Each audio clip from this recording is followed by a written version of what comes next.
toujours éternel. Ma richesse n'est pas dans les biens matériels. Mon succès, ce n'est pas d'être intellectuel. Acclamez le Seigneur, acclamons le Seigneur, acclamons le Seigneur, acclamons le Seigneur.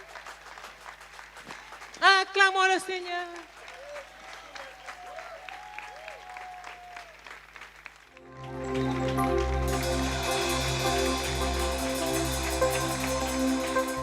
Alléluia.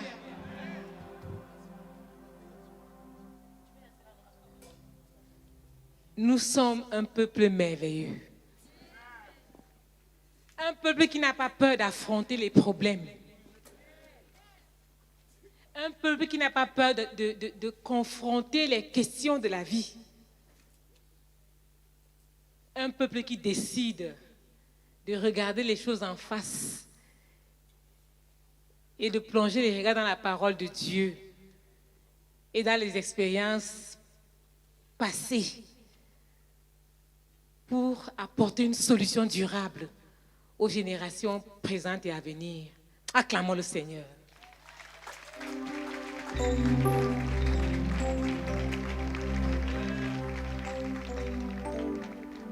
Le Seigneur, notre aide, nous a fait grâce de nous retrouver ici. Il nous a déjà beaucoup aidés. À travers le témoignage de notre fille, il en ressort plusieurs réponses déjà concernant les différents thèmes. Nous avions l'intention de nous demander c'est quoi le disciple et pourquoi ce thème, le disciple et la gestion des émotions. Pour comprendre qu'il se pourrait qu'il y ait beaucoup de problèmes, n'est-ce pas? Apparemment, il y a beaucoup de problèmes. Ou bien, il y a beaucoup de problèmes d'émotions.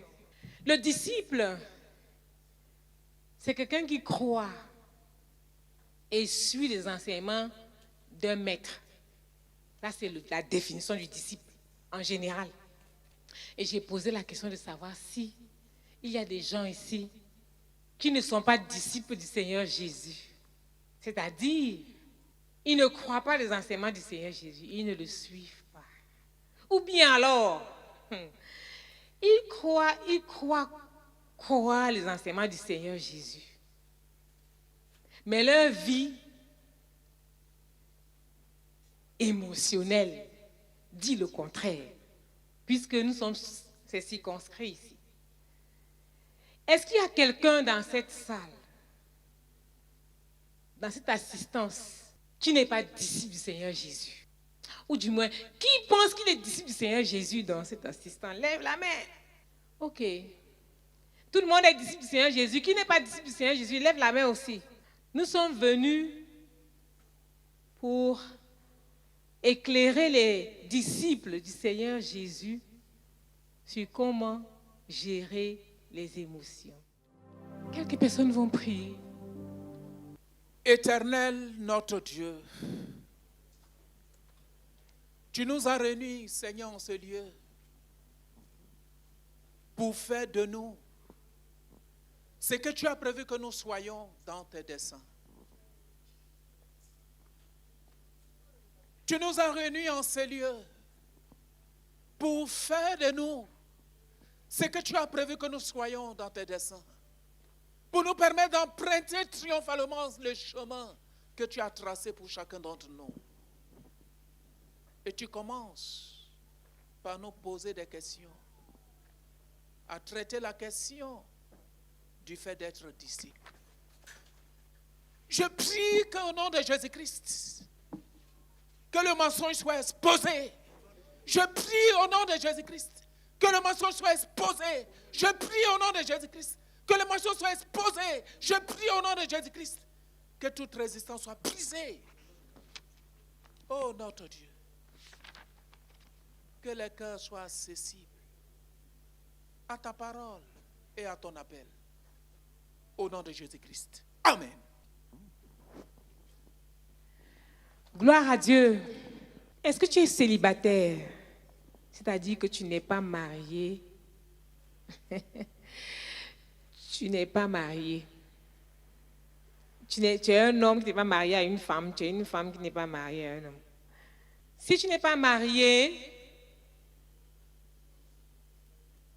ne touche pas de femme, ne touche pas d'homme. Nous allons lire dans un certain livre. Souvent, j'ai eu envie de donner à chaque être humain sur la terre un de ces livres. Dieu a tellement aimé les hommes qu'il a permis qu'il y ait des gens qui ont le courage d'écrire à ce sujet. Pour moi seul, sur cette table, j'ai 3 auteurs. Le 4e est là-bas. Le 5e est sur mon lit à la résidence.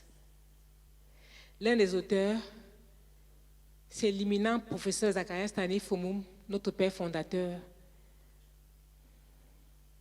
Un autre, lui, il a écrit sur Jouir de la vie sexuelle. C'est un livre qui mérite d'être lu.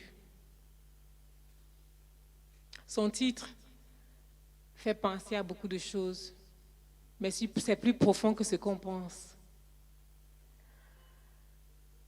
Il y a un autre, Jouir du choix de ton conjoint, et il y a un autre, Jouir de la vie conjugale.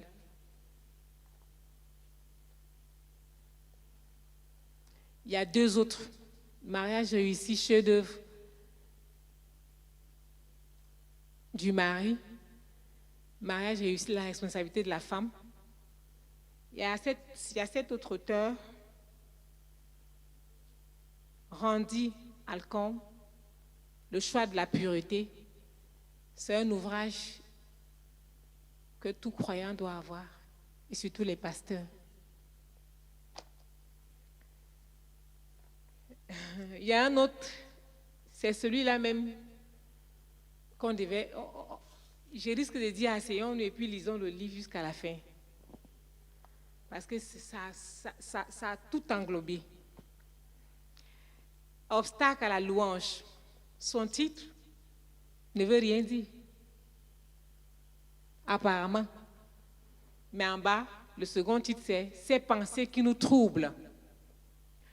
Plus pur que le diamant, c'est Susanna Desferrières. Ce livre, quand j'avais 15 ans, je venais juste de croire, je l'ai lu. Ça m'a fait un grand bien. Plus tard, j'ai lu Plus précieuse que des perles, qui est le 2e. Celui-là s'adresse aux célibataires.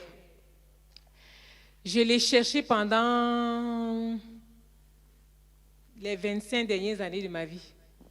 Je l'avais acheté à 600 francs, 650, quand j'avais 15 ans.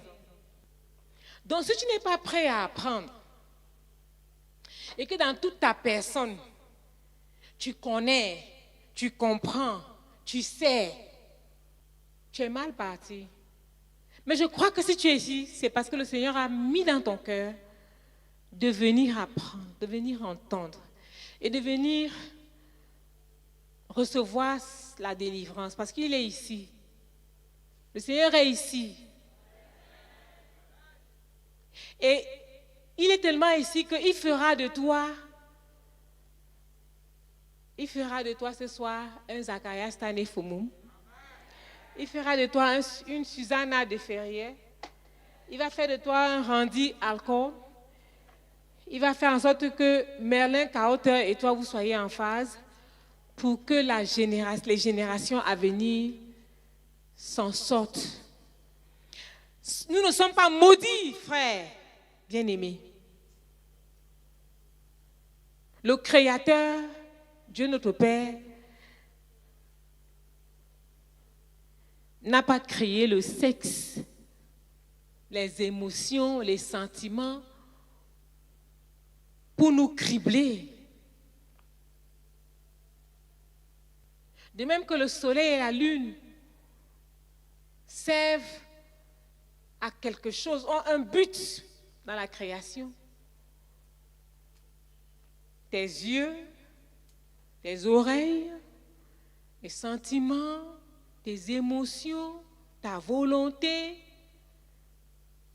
sont des instruments que Dieu t'a donnés pour sa gloire. Le sujet est dense. La chaîne est contraignante. Et la peur de rater même nous habite. Mais j'aimerais dire que tout commence avec le besoin d'être un disciple du Seigneur Jésus-Christ.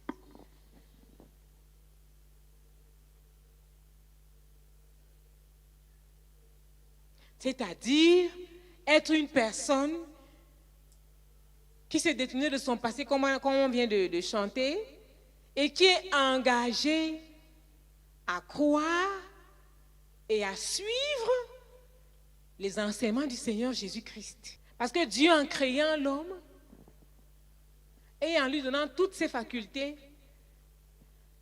avait un but. Quand il fut nécessaire qu'il crée Ève, il a dit qu'il ne fallait pas que l'homme soit seul. Il ne fallait pas que l'homme soit seul. Quelqu'un me dira, mais en attendant, qu'est-ce qu'on va faire?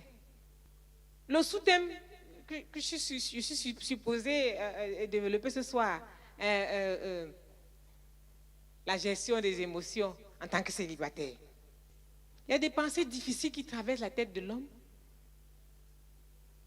Quand on pense que ce n'est pas seulement le fait d'être déjà en mesure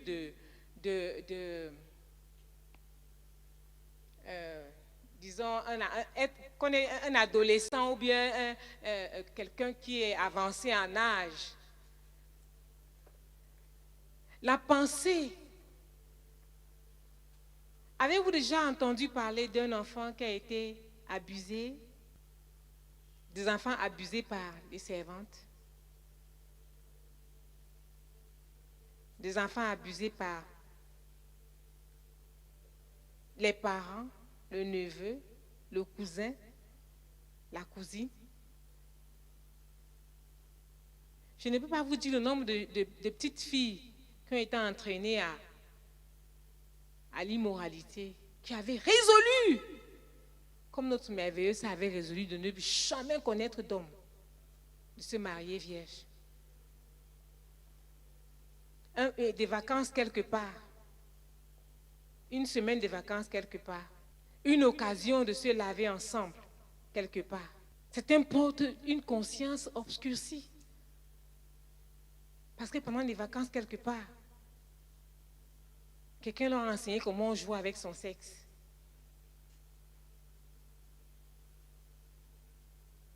Tu peux être délivré. Tu peux être libéré. À une occasion comme celle-ci, au début de l'œuvre, un jeune homme de 22 ans m'a dit, c'est à l'âge de 6 ans qu'on m'a montré comment on se masturbe. Pendant les vacances, quelque part, on est parti se laver. Ensemble, on nous a mis, il avait 6 ans, il y avait un garçon de 11 ans qui leur a montré comment on se masturbe. Il avait 22 ans. Donc ça faisait combien d'années? 16 ans de masturbation. Masturbateur depuis 16 ans, tu peux être délivré. Masturbatrice depuis 16 ans, plus de 16 ans, 20 ans, tu peux être délivré. Si tu n'es pas délivré, tu ne pourras pas jouir de la vie conjugale. Tu seras un marié masturbateur. Et puis, tu es à la CMCI. Si le Fils de Dieu vous a franchi, vous serez réellement libre. Avez-vous déjà entendu qu'un père a abusé de ses filles? Comment faire?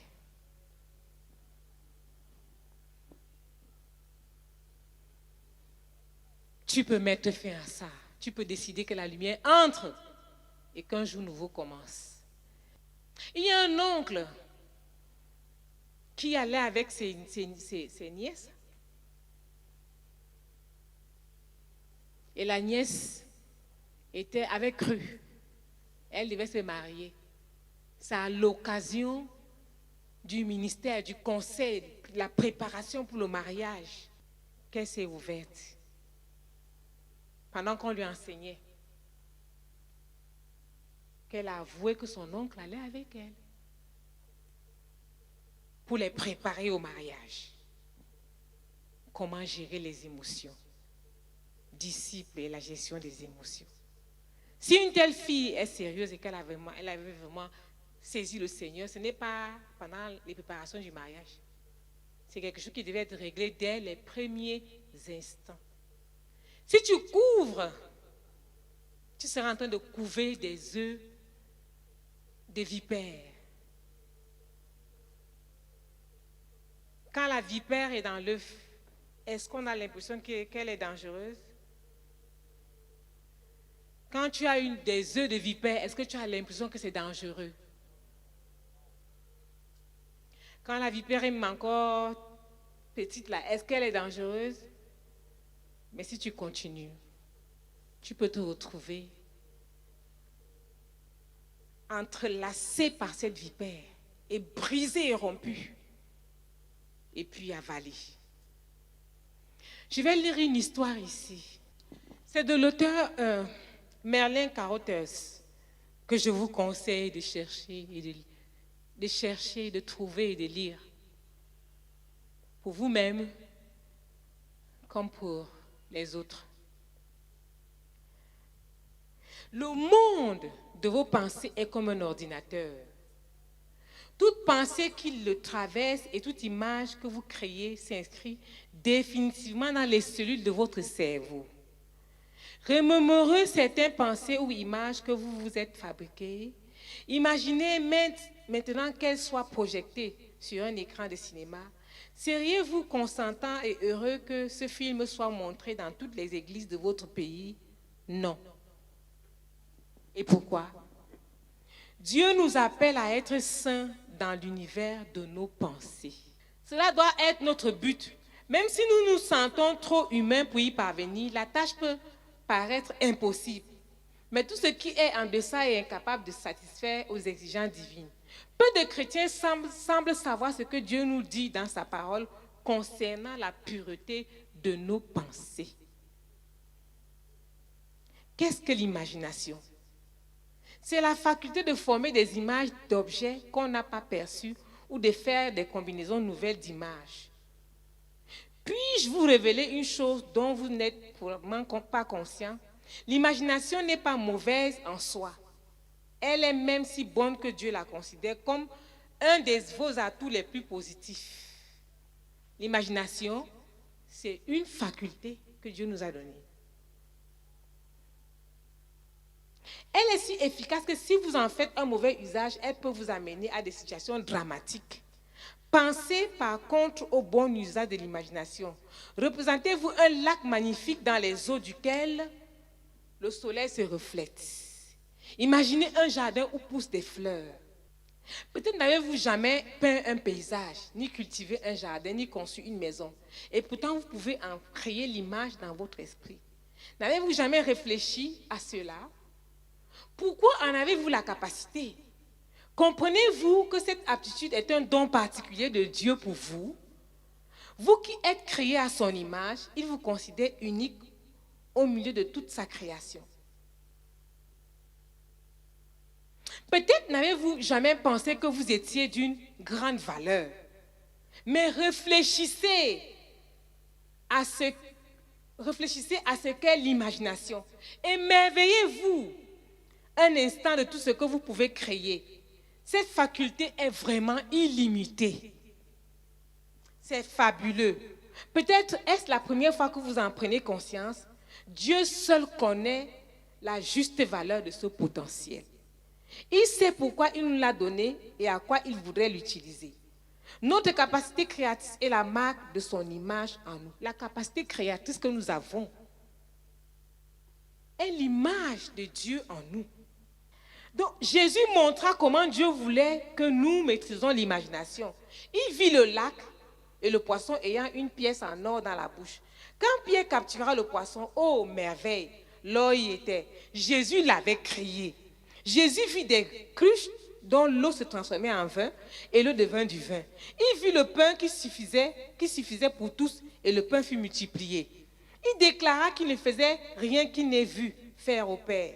Jean 5, verset 19.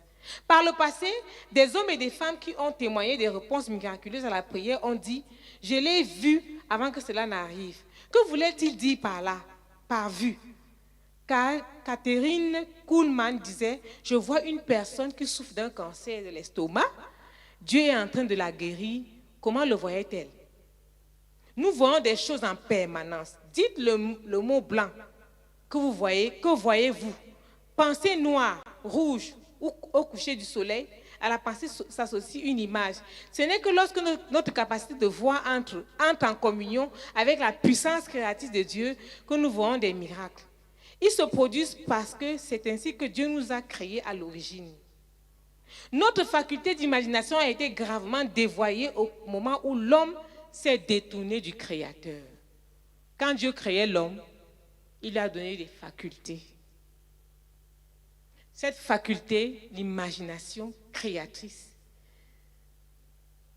est la manifestation de cette... C'est-à-dire qu'il nous a créés de peu inférieurs à lui-même. Et dans un autre passage, il dit, vous êtes des dieux. Donc cette capacité de créer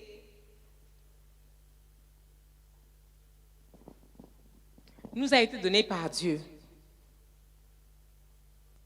Je ne saurais assez insister sur l'importance de garder votre imagination sous le contrôle du Saint-Esprit. Une certaine école actuelle antichrétienne est centrée sur l'imagination. Ceux qui la suivent apprennent l'art de manipuler et de contrôler les émotions. L'adepte de cette école décide quel genre de personne il veut devenir, puis il utilise des images intérieures pour créer cette personne. Quand j'ai pris conscience de l'importance de l'imagination aux yeux de Dieu, j'ai sondé les Écritures pour y chercher des indications. J'en ai découvert bien davantage que je ne l'imaginais. En voici quelques-unes. Genèse 6, verset 5. Quelqu'un pour le lire pour nous. Genèse 6, verset 5. Genèse 6, verset 5. Genèse 8, verset 21. On va lire un peu. Le jour où le premier homme s'est détourné de Dieu, la déchéance a commencé. Sinon, le potentiel était donné pour qu'on puisse penser, imaginer de bonnes choses. Genèse 6, verset 5. L'Éternel vit que la méchanceté des hommes était grande sur la terre et que toutes les pensées de leur cœur se portaient chaque jour uniquement vers le mal. Amen. Amen. Les pensées de l'homme se portaient chaque jour vers le mal. Dieu a-t-il réellement dit? Donc on déménage de là et puis on choisit de penser autrement. Genèse 8, 21. L'Éternel sentit une odeur agréable. Et l'Éternel dit dans son cœur, je ne maudirai plus la terre à cause de l'homme, parce que les pensées du cœur de l'homme sont mauvaises dès sa jeunesse. Et je ne frapperai plus tout ce qui est vivant comme je l'ai fait. Amen. Amen. Ceci s'est passé après le déluge, dit l'auteur. Noé avait élevé un autel et offert un sacrifice. Dieu s'en réjouit. C'est en observant l'humanité qu'il prononce ces paroles.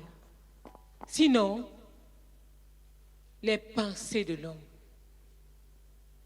se sont détournées de Dieu. Et peut-être même que, bien qu'ayant fait la repentance, la rigueur que Dieu voudrait qu'on marque sur les choses qui habitent nos pensées ne nous a pas saisis. Avant de développer cet aspect sur les pensées, l'auteur raconte l'histoire d'un pasteur qui a vécu longtemps avec son épouse, ne l'avait jamais trompée. Et il n'avait même pas la pensée même. Il ne pensait même pas que ça pouvait arriver. Et puis un beau jour, il est tombé amoureux de la secrétaire. C'est plutôt la secrétaire qui avait fixé un rendez-vous, s'il vous plaît. La secrétaire fixa un rendez-vous avec une dame qui lui a raconté sa vie et il n'en voulait pas. Il avait voulu parler avec cette dame en plein air, là où tout le monde pouvait les voir. Elle a dit que c'était très sérieux. Il fallait qu'ils aillent au bureau. Après l'avoir écouté, il a dit non. Il a rassemblé toutes ses forces pour la renvoyer. Et après des semaines, il était hanté par ce discours, ce qu'il avait entendu. La dame prit un autre rendez-vous avec la secrétaire et la secrétaire accorda le rendez-vous sans même consulter son patron, ce jeune pasteur. Et quand elle est venue à l'entretien, il lui a dit « Je n'en veux pas ». Elle s'est mise à pleurer. Ça, c'est l'arme fatale. Elle s'est mise à pleurer. Il a voulu la consoler. Elle se leva et l'embrassa. Et les choses allèrent ainsi, jusqu'à ce qu'elle fût enceinte de lui. Je désirais savoir ce qui avait conduit ce pasteur dans cette impasse. Après une vie d'effort pour être un mari, un père et un serviteur de Dieu modèle, quelle était la cause de cette tragédie? Était-il un dépravé? Tout en lui respirait l'intégrité. Il était arrivé 12 ans auparavant dans l'église. Bon, on raconte ses exploits. Il avait réalisé 2 programmes immobiliers avec succès. Lui et sa famille habitaient une maison magnifique. Il changeait de voiture tous les 3 ans. Les enfants fréquentaient une école chrétienne. Tout cela a été possible grâce au soutien de l'église. Et voilà sur le point de tout perdre. Peut-être même sa famille et sa réputation. Quelle avait été sa vie spirituelle? Écoutez bien. En l'interrogeant à ce sujet, je le découvris sincère et solide dans sa consécration à Dieu. Sa prédication semaine après semaine avait permis à de nombreuses personnes de se tourner vers le Seigneur. Il veillait à enseigner les croyants, les conduisant à chercher le fruit de l'esprit. Où était la faille? Quelle a été la faille? Son problème actuel étant le résultat d'une relation immorale, je lui demandais s'il avait été infidèle à sa femme dans le passé. Il m'assurait que c'était la première fois dans son ministère qu'il avait fait une chose dont il avait honte. Je remarquais le mot « fait ». Et il lui demandait pourquoi il avait utilisé. Parce que jusqu'ici, je n'ai jamais rien fait que de penser des pensées normales au sujet des autres femmes. Il avait eu des pensées au sujet des femmes. Frère, arrêtons-nous là pour ce soir. Les pensées qui t'habitent vont dire ton histoire. Je me permets d'utiliser le témoignage de notre fille Esther encore. Elle dit, elle avait nourri la pensée de marier un blanc, de se marier à un. Il n'y avait rien de mal en cela. Mais ses pensées étaient entretenues par ce qu'elle regardait à la télévision. Je ne vais pas aussi vous dire de ne pas regarder la télévision. Regardez la télévision. Ah, ce sera un autre mensonge ici ce soir de vous dire de ne pas regarder la télévision. Regardez la télévision. Elle y découvrait des héros. La perfection, ce qu'elle désirait. C'était tout. Ça n'avait rien à voir avec la parole de Dieu. Ça n'avait rien à voir avec les desseins de Dieu. Ça n'avait rien à voir avec les projets de Dieu. Et c'est resté. C'est resté. C'est resté. Tu penses à quoi? Tu penses que quoi? Que c'est seulement une amitié? Ici, c'est un homme marié. Tu penses comment? Que c'est juste une pensée? Moi aussi, j'ai vécu une chose qui n'est pas agréable à raconter, mais qui peut te sauver. J'ai cru à l'âge de 16 ans. À l'âge de 21 ans, mon petit cœur m'a dit que mais, comment? Les gens ne te voient pas. Quelqu'un ne s'intéresse même pas à toi. La même semaine, là, j'ai eu un candidat. La pensée que personne ne sait, c'est parti où? Je n'ai pas parlé, j'ai pensé. J'ai seulement pensé. Je vous dis, j'ai seulement pensé. Et je me suis retrouvée. Les oraux au Cameroun se passent après les écrits. J'étais en terminale, là. Jean-Baptiste, réveille-toi. Satan m'a seulement dit que regarde même, est-ce que tu dois être vilaine, hein, que personne ne te dit quelque chose. La même semaine, je suis allée étudier. Je suis arrivée dans une salle de classe. J'ai trouvé les garçons sont souvent très sales. Quand ils ne préparent les examens, pantalon déchiré, jeans sale. Je suis allée m'asseoir au fond là-bas. J'étais assise là et puis j'étais remplie parce que je pensais que j'étais forte.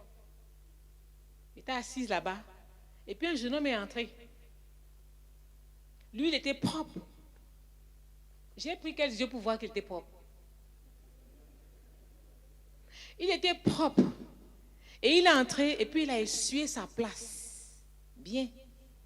Il s'est assis. J'ai dit, ah, lui, il est propre. Et puis il a essuyé sa place pour s'asseoir. Il a déjà marqué combien de points? Il ne m'a rien dit.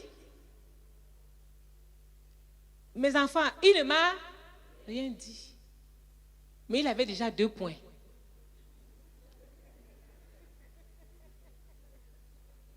Après,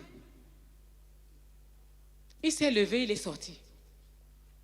J'avais mon livre, Candide, un livre de français, un roman, en train de lire. Mais j'avais aussi les yeux pour voir qu'il est sorti.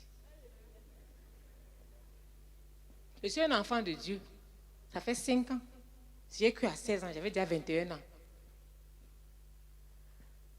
Quand il est revenu, il n'est pas allé à sa place. Il est venu à ma place. C'est quelle communication? La pensée. Quand il est venu, il parle anglais. Waouh! Il n'a même rien dit encore. Il a ouvert la bouche, il parle lent.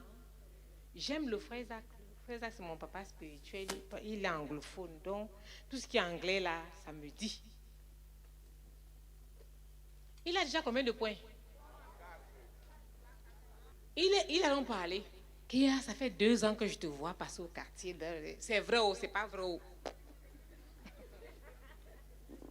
Donc, ça fait 2 ans. Quand je te poursuis, je te vois d'abord 2 ans. Chut. Combien de points?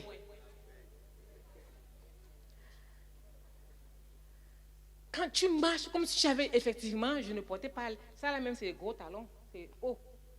J'avais les crêpes chinoises, les chaussures des Chinois. Parce que je devais marcher à pied pour aller à l'école. Que ça fait 2 ans que je te poursuis. 2 ans sans mettre la main sur moi. Hein? Petit cœur corrompu, séduit. Je suis contente. L'enseignement de Jésus est en moi. Je suis dans un ministère où on parle, je sais que ce n'est pas bon. Mais petit cœur corrompu, séduit, je suis content.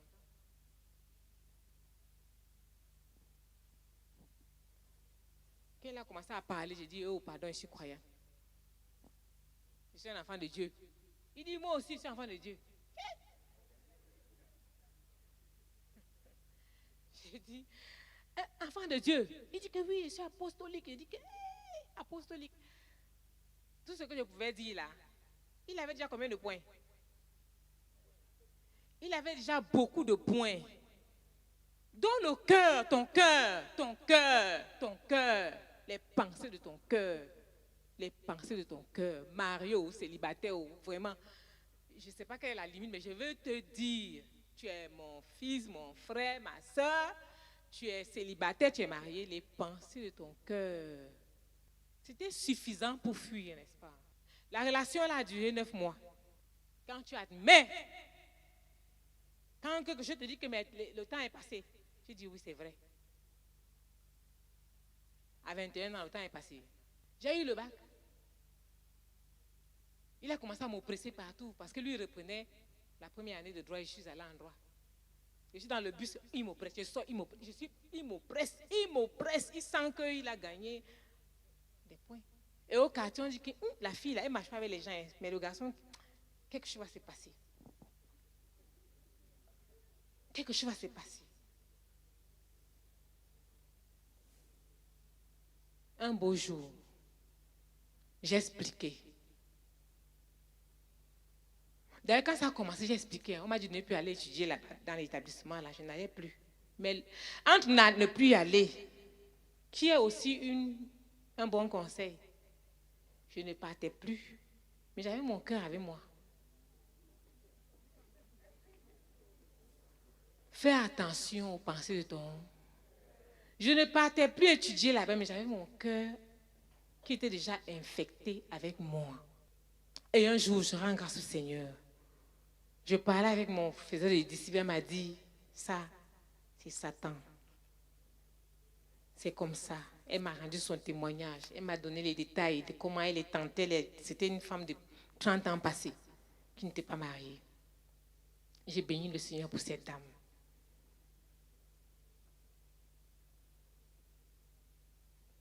Elle m'a dit, sauve-toi.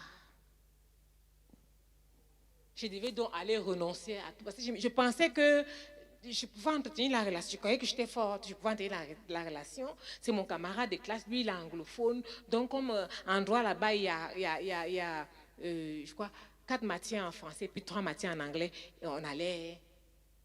Il me parle, il dit non, fais ce que tu veux. Moi, si c'est camaraderie pour étudier. Tu es déjà tombé. Tu es déjà tombé, tu es un cadavre.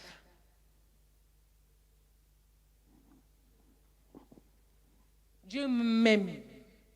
Premier semestre, il a confisqué mes cours parce qu'il voulait à tout prix coucher avec moi. J'ai dû faire le galop d'essai de février sans mes cours. Comme j'aimais aussi l'école, je lui ai dit que toi, tu me donnes mes cours. Gloire à Dieu. Mais le Seigneur est merveilleux. Les pensées du cœur se portent sur quoi? Donc ce monsieur dit, parce que jusqu'ici, je n'ai jamais rien fait que de penser normal au sujet des autres femmes.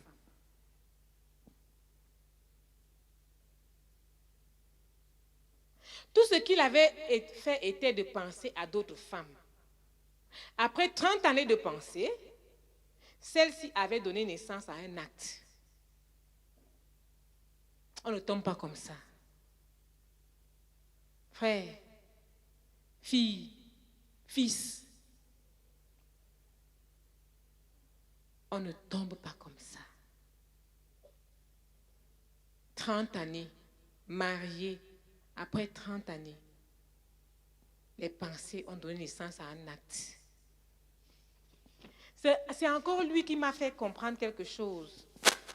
Vous voyez, à cause de ce séminaire, à cause de cette retraite-là, on est obligé de parcourir rapidement, c'est un livre.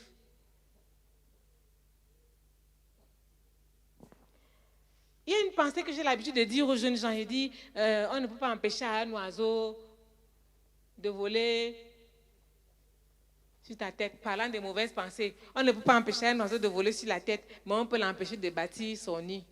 Qui a déjà entendu ça de moi? Il allait plus loin. Alléluia. Je croyais que c'était une grande chose. On ne peut pas empêcher l'oiseau de traverser, mais on peut l'empêcher de bâtir le nid. Il allait très loin. J'ai souvent entendu ce dicton. Si un oiseau se pose sur notre tête, ne laissons pas y faire son nid. N'est-ce pas, ça nous a aidés? Ça nous a aidés.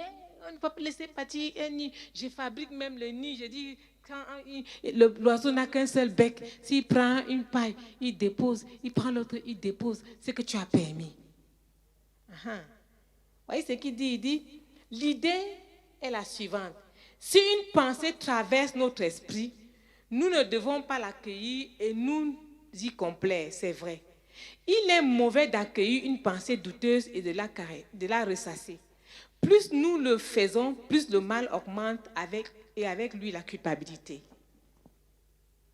Mais pourquoi insister à ce point sur l'origine des pensées? Certains diront, personne ne peut les éviter, il suffit de ne pas les développer.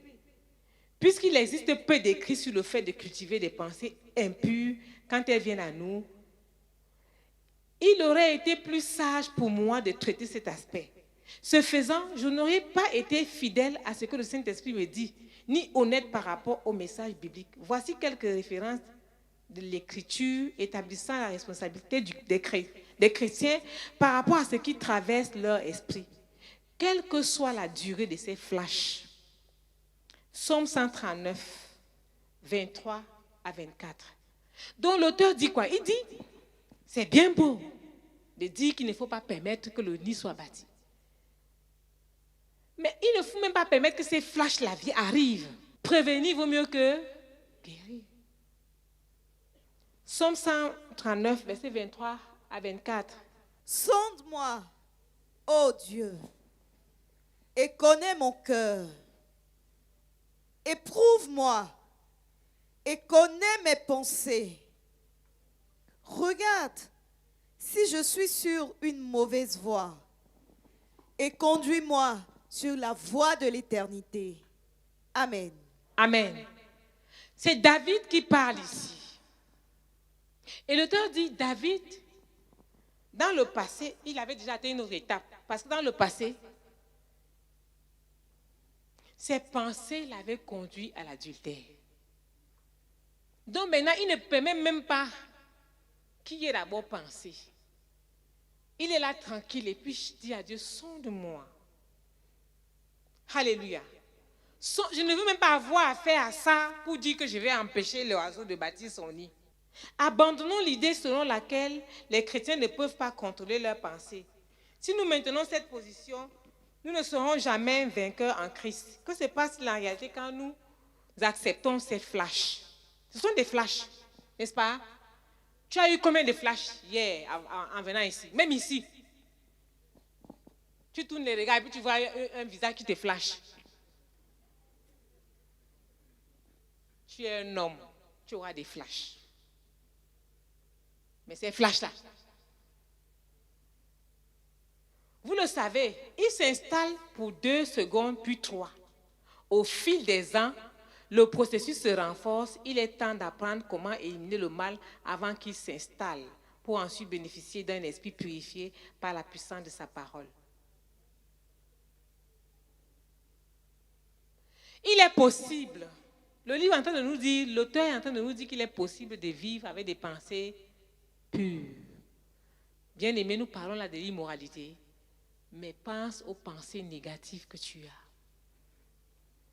Si tu les acceptes, c'est que tu peux accepter les pensées impures.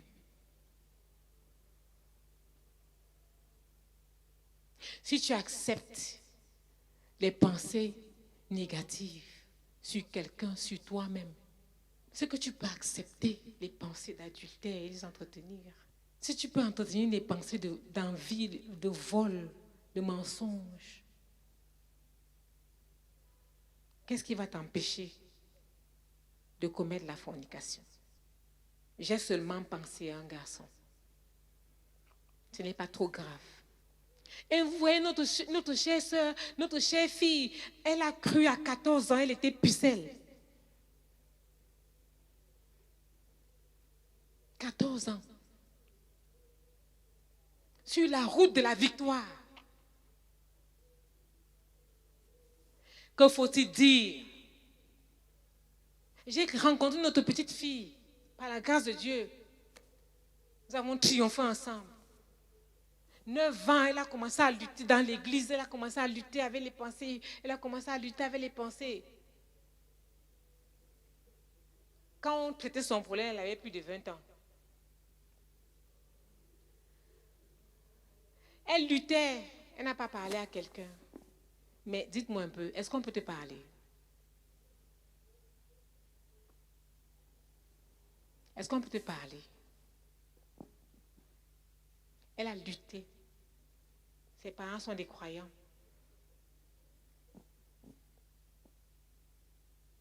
Qu'est-ce qu'il faut dire? Célibataire et les émotions. La puberté est arrivée. Elle a cru à 14 ans. qu'est-ce qu'il convient de dire à un enfant? Et ils sont même plus précoces encore, à partir de 10 ans. Qu'est-ce qu'on doit faire? Qu'est-ce qu'il faut faire? Ta petite fille de 11 ans, qu'est-ce qu'il faut lui dire?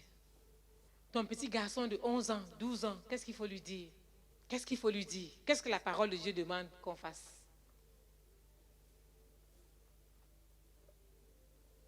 Vous ne savez pas?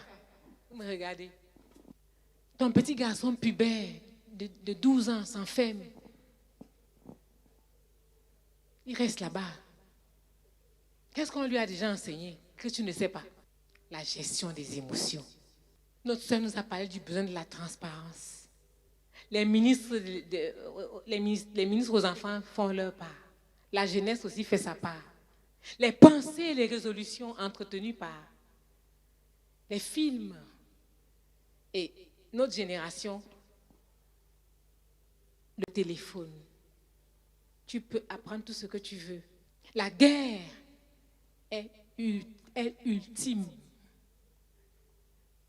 Comment le jeune homme gardera-t-il plus son sentier? En se dirigeant selon la parole. C'est comme une folie, mais ça vaut la peine. La confiance en Dieu et l'insistance. Que cher ami, comment Jésus a-t-il fait? Jésus avait 12 ans quand il était au temple.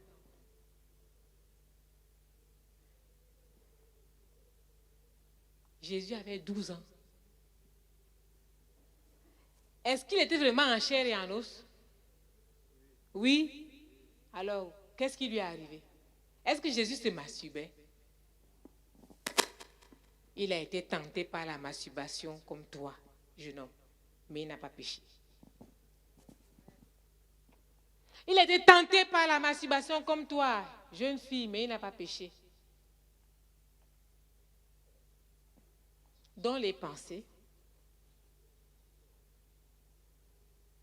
nourris de ce qu'on regarde, de ce qu'on entend. Les mauvaises compagnies corrompent les bonnes mœurs. Quand tu es tenté, tu cours vers qui? Quand toi tu es tenté là, tu cours chez qui? Quand la sœur était tentée, partait chez son faisait de disciples. Et le jour où elle a même pensé que tu exagères, c'est là qu'elle est tombée.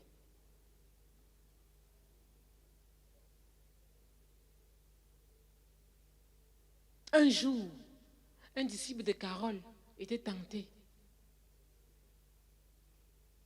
Un musulman.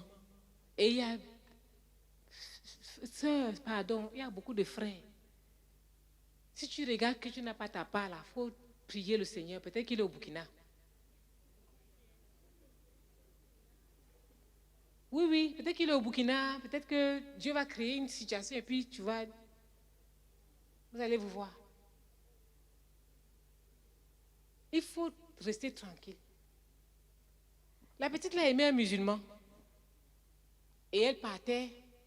Elle a dit à quelqu'un qui lui a dit, va dire à ton frère des disciples. Sur la route pour aller chez Carole, elle a croisé une autre maman qui lui a dit que si tu dis ça à Carole, le projet est mort.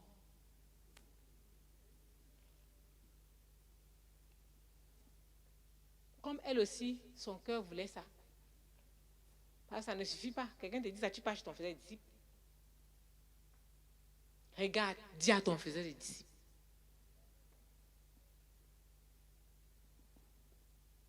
Et puis, faisait des disciples, si tu ne marches pas avec Dieu, il faut laisser les enfants des gens. Parce qu'il ne faut pas qu'on entende encore ce genre de choses, que c'est mon frère des disciples qui m'a montré comment on se masturbe.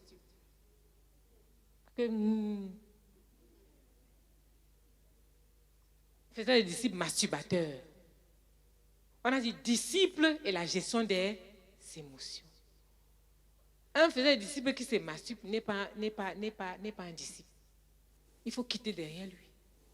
Mais comme toi aussi tu es corrompu, il se masturbe, il te montre et puis tu acceptes. Il faut le dénoncer.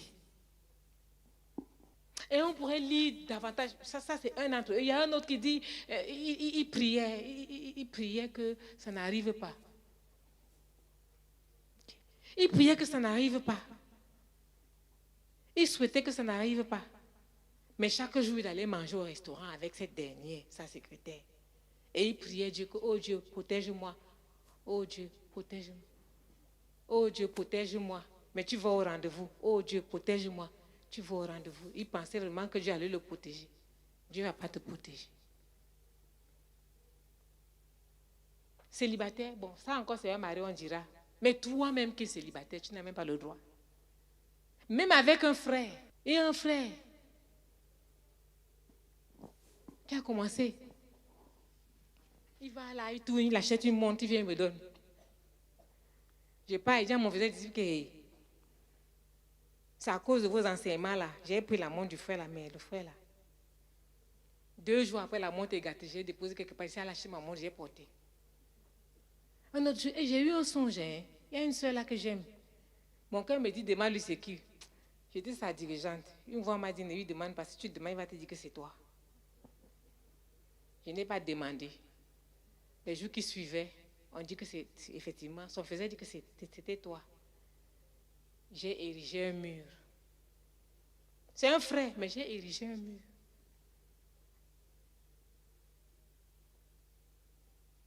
Frère gentil, frère bonbon. Thérèse mange avec toi. Jacqueline mange avec toi. C'est vous qui décidez. C'est vous qui dites que j'ai vu une sœur. Quand les sœurs voient là, ça n'a pas de valeur parce que nous on souffre avec elles dans nos mains. Elles ont vu, il n'y a pas moyen. C'est vous qui décidez. Donc quand tu prends Thérèse, vous mangez. Tu accompagnes Jacqueline, fais ses papiers. Et toi, fille, tu t'accroches.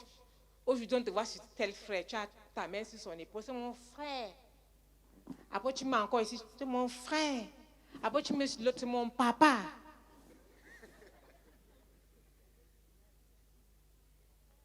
La gestion des émotions. L'amour fraternel, c'est merveilleux. Mais quand quelqu'un commence à mettre son bras sur ton épaule, ce que tu sens là, tu sais. Que tu sois marié ou célibataire, tu sais.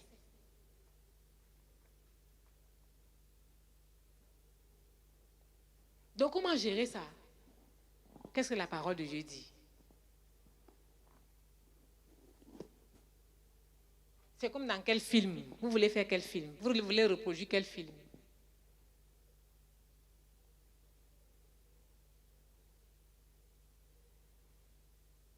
L'appel du Seigneur est et demeure.